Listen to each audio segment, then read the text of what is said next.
යාළුවනේ අද අපි කොරියාවේ උපතේ කතාව.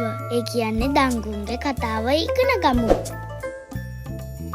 යාළුවනේ හරිම අපූරු ඒත් අතීතයක හැමදාම ලස්සන මල් පිපෙන උරුල්ලෝ සින්දු කියන ලස්සන අහස් රාජධානියක් තිබුණා.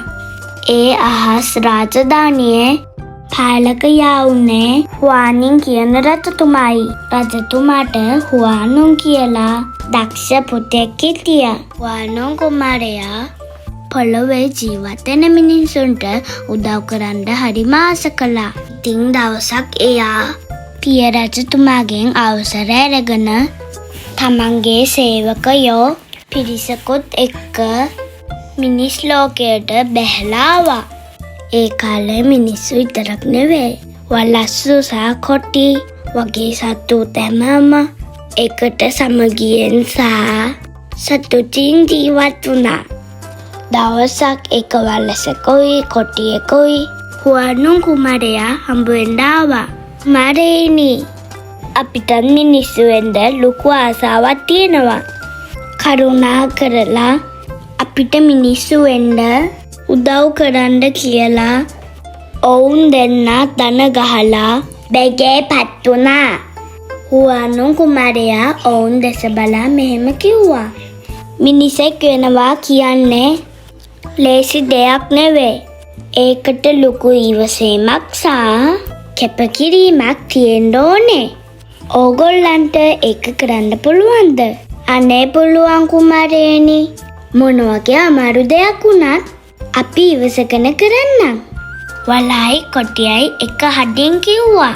හුවානුන් කුමාරයා ඔවුන්ට මුගුවට් කියන කොරියානු ඔසුකල වර්ගයක් සහ සුදුලුණු මිටක් දුන්නා. "මෙන්න මේවා විතරක් කකා.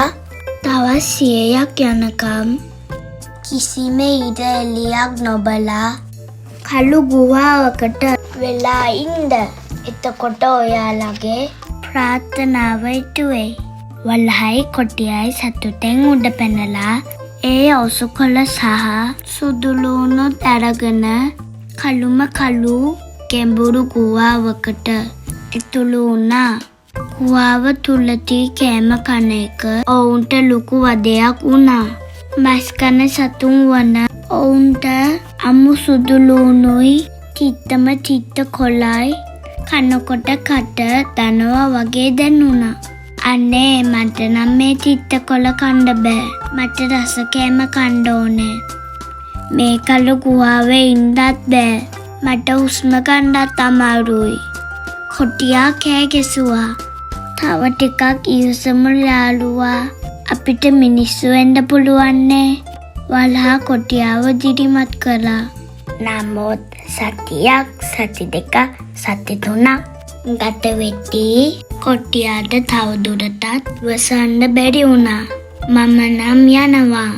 මිනිහෙක් නොවුනක් කමන්නේ. මම කොටියෙක් විදියටම ඉන්නවා" කියලා කොටියා දවස් 21කින් ගුහාවෙන් පැනලා දිව්වා. හැබැයි වලහා අධිෂ්ඨානය අතරියේ නෑ. කට තිත්ත වුණත්, එංගට අමාරු වුණත් හුවානුන් කුමාරයා දුන්න පොරොන්දුව මතක් කරමින් දවස් 100ක් යනකම්ම ඉවසගෙන ගුහාව ඇතුලේ හිටියා. මහන්සියේ ප්‍රතිඵල ලැබෙන දවස උදා වුණා. 100 වෙනි දවසේ ගුහාව ඇතුළට ලස්සන රන්වන් නිරැල්ලියක් වැටුණා. ඒ එකම පුදුම සාගත දෙයක් වුණා. වලහාගේ රළු ඇම නැති වෙලා එයා හරිම ලස්සන කාන්තාවක් බවට පත් වුණා. ඇයව උඤ්ඤෝ නැත්තම් වලස් කාන්තාවක් කියලා හිතෙනුණා. "අනේ මං ඇත්තටම මිනිස්සෙක් වුණා. ස්තුතියි කුමාරේනි." උඤ්ඤෝ සතුටෙන් ඇඬුවා. පසුව හුවානුන් කුමාරයා මේ ගුණවත් උඤ්ඤෝ කාන්තාව සමග විවාහ වුණා. ඔවුන් දෙන්නට හරිම ආදරණීය ලස්සන පුතෙක් උපන්නා. ඒ කුමාරයා ලුකුමාත් කළා. අපේ මේ කොරියානු දේශය මුලින්ම පිහිටෙව්වා. ඒ වීරයා තමයි කොරියාවේ ආදිතම මුත්තනවන් වන දංගුන් රජතුමා.